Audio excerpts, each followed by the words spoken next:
Olá, seja bem-vindo ao Panorâmica. O nosso convidado esta semana é uma das vozes de um projeto que está em crescimento na internet e quer dar a palavra a quem não tem. Falam-nos de fumaça, de jornalismo dissidente e progressista. São críticos de uma comunicação social que está presa às sombras da caverna. O projeto podcast chama-se É Apenas Fumaça e o nosso convidado, um dos seus fundadores, Ricardo Ribeiro. Olá, Ricardo. Seja bem-vindo ao Panorâmica. Muito obrigado. Assumem-se como críticos da comunicação social e falam que estão presos numa caverna. Que caverna é esta? Bem, nós somos críticos de alguma comunicação social. Nós não somos críticos de todos os jornalistas. Há jornalistas que fazem trabalhos inacreditáveis. Eu acho que, no geral, os meios de comunicação tradicionais em Portugal, eu diria até um pouco por todo o mundo, têm alguns problemas. Alguns deles, eu acho que essa caverna é a caverna de trazerem quase sempre o mesmo tipo de pessoas. Quase todos os comentadores em Portugal são brancos, homens de classe média alta e com mais de 40 anos. E, portanto, isso aí é uma caverna, não é? Estão presos naquele tipo de comentário e não é representativo da sociedade, porque a sociedade tem outras coisas, tem outras vozes, que não têm que ser mais válidas do que estes, ou do que estas, mas têm que também ser ouvidas. Aliás, um dos papéis do jornalismo é dar voz aos representados, dar voz a estas pessoas. Uma das segundas coisas que também acontece é o espectro de temas que são abordados pelos meios de comunicação tradicional são, aqueles que eles escolhem debater e que, portanto, há muitos que não aparecem, não é? A quantidade de jornalistas em redações desceu brutalmente na última década, ou um bocadinho mais do que isso. Mas, ao mesmo tempo, tem que haver sempre uma equipa em cada meio de comunicação tradicional, em cada jornal, que vai atrás do Marcelo, outra que vai atrás do António Costa, outra que vai atrás dos políticos. E, portanto, o espaço e o espectro que depois fica para outros temas, que não são estes temas dos grandes líderes políticos, começa a diminuir. E é algo padronizado. Sim, completamente. E depois há outra coisa, há um outro problema que nós também falamos bastante, que é a falta de profundidade no trabalho que é feito. Há muito pouca profundidade, há muito pouco tempo para ter profundidade em vários temas. Aliás, eu tive ainda há muito pouco tempo numa redação que me dizia que cada jornalista fazia 8 peças por dia. Portanto, se alguém trabalhar 8 horas por dia naquela redação, o jornalista faz uma peça por hora. E vocês não têm esse padrão? Nós não temos isso. Nós acreditamos que é preciso aprofundar, é preciso dar tempo, é preciso dar espaço para as pessoas falarem também, não é? Por exemplo, uma das coisas que acontece muito em televisão é alguém ser entrevistado e a cada 30 segundos ser interrompido. E é uma das coisas que nós não queremos. Nós queremos dar espaço às pessoas para poderem dizer aquilo que querem, aprofundando o tema. Por que achas que um projeto como este, o É Apenas Fumaça, chega mais tarde a Portugal do que noutros países? Eu acho que principalmente por causa do volume de pessoas que existe que pode estar interessado a ouvir isto, não é? Sei lá, o Democracy Now! Existe há 20 anos nos Estados Unidos, sem dinheiro de empresas, sem publicidade, sem dinheiro de governos a serem colocados lá e, mesmo assim, continua a existir há 20 anos atrás a fazer uma única peça por dia. Fazem muito menos do que qualquer jornal em Portugal, fazem uma única peça por dia e conseguem ser sustentáveis pelos seus leitores e pelas suas leitoras e ouvintes e portanto, aquilo que acontece em Portugal é que nós não temos os milhões de habitantes que têm os Estados Unidos e, portanto, nós não conseguimos ter essa escala.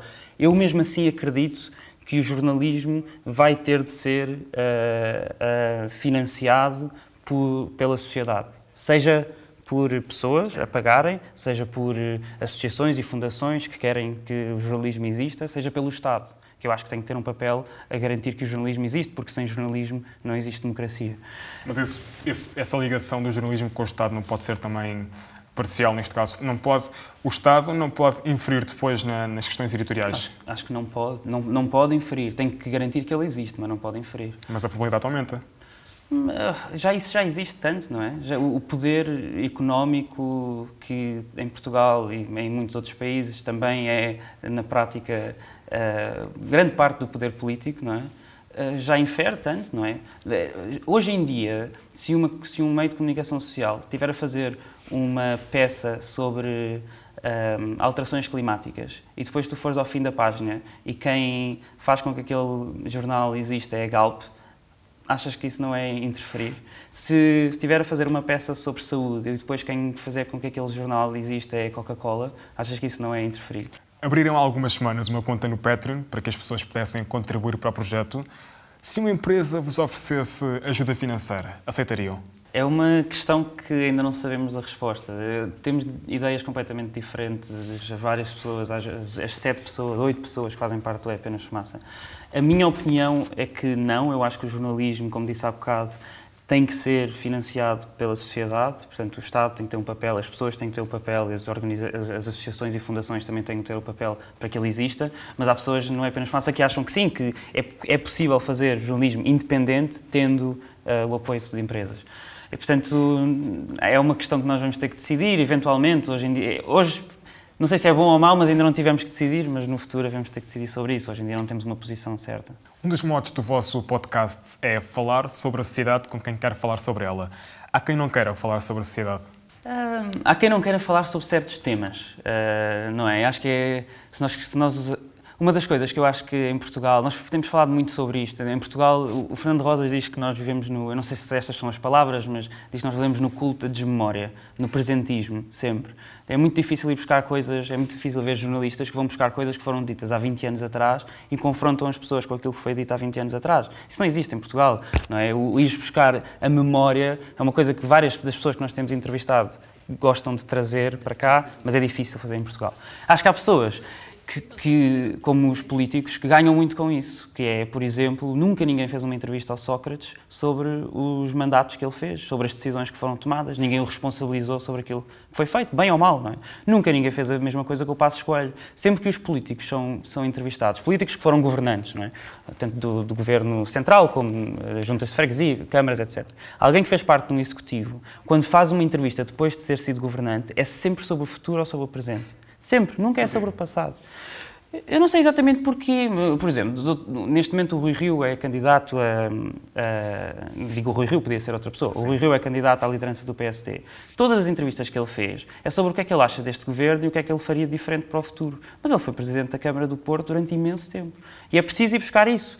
Eu acho que também é muito mais fácil um jornalista fazer uma entrevista sobre o que é que está a acontecer agora do que ir, como nós fazemos imensas vezes, a ouvir debates no Parlamento de há 10 anos atrás, ver coisas que foram ditas há 40 anos atrás, ver todas as entrevistas que aquela pessoa disse, ir ler os programas e depois ver as decisões que foram feitas, ver o que é que esta pessoa votou no Parlamento e depois, a seguir, fez mais tarde quando era governante. Isto é muito difícil. Falta um escrutínio. Porque acho que também não há tempo, não é? Porque os jornalistas têm muito pouco tempo, ainda há bocado estávamos a falar sobre isso, não é? Portanto, ter este tempo todo para preparar uma entrevista sobre as decisões que foram tomadas dá muito mais trabalho e é preciso muito mais tempo para fazê-lo, não é? Se o povo português não é sereno, como dizem no vosso manifesto, o que é que mexe com os portugueses? Eu acho que o povo português não é sereno, é verdade. Mas também acho que o facto disto não se fazer, do facto de não ires buscar, mostrares às pessoas aquilo que foi feito e escrutinares as decisões que foram tomadas por representantes, também faz com que venham menos para a rua, faz com que, sei lá, digam menos vezes aquilo que acham, não é? Se calhar faz com que... Eu não quero com isto dar um juízo de valor sobre o que é que as pessoas votam, mas faz com que votem na mesma coisa, se calhar, não é? E eu acho que trazer estas perguntas e fazer este tipo de trabalho faz com que as pessoas pelo menos saibam o que é que está a acontecer e o que é que foi dito, não é? Eu não sei se te respondi à tua pergunta, mas eu acho que o jornalismo tem o dever de colocar as coisas à frente das pessoas para que elas possam fazer as suas decisões e que, portanto, não sejam serenas, não é? Não fiquem... Tu não tens formação em comunicação. Como é que alguém que vem de uma área tão diferente como a gestão de empresas aprende a encontrar o filtro e os limites necessários para se fazer jornalismo? Eu tenho estado a aprender a fazer isso. Eu nunca fiz jornalismo antes de começar o É Apenas Fumaça. Aliás, o É Apenas Fumaça começou como... Olha, era interessante fazermos alguém em Portugal fazer estas perguntas e entrevistar estas pessoas. Vamos fazer. E começou como um podcast. Hoje em dia é um projeto de mídia independente. Nenhum de nós, a não ser o Pedro Santos, que entrou mais tarde, alguma vez tinha feito uma entrevista sequer, nunca tinha feito jornalismo na vida, nenhuma das pessoas que fazem parte. E a verdade é que temos vindo a aprender desde lá, e eu acho que estamos a fazer um trabalho muito bom, mas também acho que se olhares para a primeira entrevista, que foi com o Rui Tavares, e olhares para a última, vês uma coisa completamente diferente, um trabalho completamente... Eu hoje faria uma entrevista completamente diferente ao Rui Tavares. Não sei como é... Acho que temos vindo a aprender. Acho que também temos vindo a aprender fazendo uma coisa que eu acho que é muito importante, pelo menos para nós fazer, que é continuar a dizer que existe e a ver, e a notar, e a ler, e a ouvir bom jornalismo. Porque existe imenso bom jornalismo no mundo todo, em Portugal também, existe imensos bons jornalistas até em Portugal. E, portanto, nós continuando a ler, a ouvir e a ver esse bom jornalismo, aprendemos imenso o que é que isto é. Destaca mais também é um mal que se faz. Eu acho que há mais mau, há coisas até que nem são jornalismo, não é? Colocar uma coisa num jornal não quer dizer que aquilo seja jornalismo. E, portanto, há muita coisa má, não é? É uma das coisas que tu vês... Hoje em dia o Facebook é um meio de comunicação para os jornais, tal como é o seu próprio website. E tu vais ao Facebook desses jornais e entras na página do público e vais fazendo scroll down e até tu encontrares uma coisa que é boa, vais demorar imenso tempo. Ou então, se estiveres lá 10 minutos, a quantidade de coisas boas vão ser poucas. E há coisas que são muito boas mesmo, mas são muito poucas comparado com a quantidade. E só para terminar, queria também dizer uma coisa, que é, e voltando a dar o exemplo do Democracy Now! O Democracy Now! Fez uma escolha, que é, eu não quero fazer muito, eu quero fazer bem. E faz uma peça por dia. É só isso, só faz um telejornal. Como é que este tipo de jornalismo alternativo pode encontrar credibilidade e a legitimação para se fazer jornalismo? Nós fazendo bem, não é? Fazendo com honestidade, cumprindo as regras que o jornalismo deve ter, fazendo bons trabalhos, que as pessoas gostem, não é? Também não... Eu acho que nós fazemos coisas... Eu acho que há muitos temas que nós fazemos que nós sabemos, pá, não... Se calhar se fizéssemos uma coisa sobre o Marcelo tirar selfies numa feira, iríamos ter se calhar mais cliques, não sei. Mas às vezes falamos com pessoas que ninguém conhece, não é? Nunca ninguém ouviu falar no meio de comunicação, nunca teriam um espaço noutro sítio. E, portanto, isso dá-nos menos cliques do que se nós fizéssemos outra coisa. Mas também sabemos, ao mesmo tempo, que é bom ver pessoas a ouvir as nossas coisas e é bom ouvir pessoas a ler as nossas coisas. Eu acho que a legitimidade vem de as pessoas estarem a ouvir e dizerem que é bom aquilo que nós fazemos, e felizmente temos tido algumas, não ainda tantas como vocês têm, mas algumas. E o que é que falta ao É Apenas Fumaça? Tempo e pessoas a trabalhar full time. Como é que divides o teu tempo? Tendo em conta que trabalhas? Sim, eu trabalho na Unbubble, que é uma empresa portuguesa, que gosto muito, e trabalho também muitas horas. E, portanto, aquilo que eu faço é trabalho no É Apenas Fumaça nas madrugadas. E há muitas madrugadas que nós passamos a trabalhar, não é? Há muitas entrevistas que são preparadas até às 4 da manhã, vários dias seguidos, e depois às 7 da manhã eu tenho um cão para passear, que acorda às 7 da manhã todos os dias para ir passear. Portanto, se eu me deitar às 4 ou à meia-noite, eu vou acordar sempre à mesma hora. Depois vou trabalhar a seguir e a seguir vai acontecer a mesma coisa, que é que eu vou para casa, vou outra vez preparar uma entrevista que vamos ter na próxima semana e depois volto a fazer a mesma coisa. Todos os fins de semana quase da minha vida são a preparar isto. E, portanto, obviamente, há muitas pessoas, algumas pessoas do É Apenas, muitas, nós só somos 8, mas há algumas pessoas do É Apenas Fumaça que gostavam de fazer isto full time e que, portanto, se nós tivéssemos dinheiro para pagar estas pessoas para fazerem full time, elas fariam. E, portanto, acho que falta isso, acho que falta que pessoas consigam fazer isto, porque iríamos conseguir fazer muito mais coisas do que fazemos. Sim, exato, o dinheiro fará com que nós consigamos pagar às pessoas para trabalhar nisto, não é?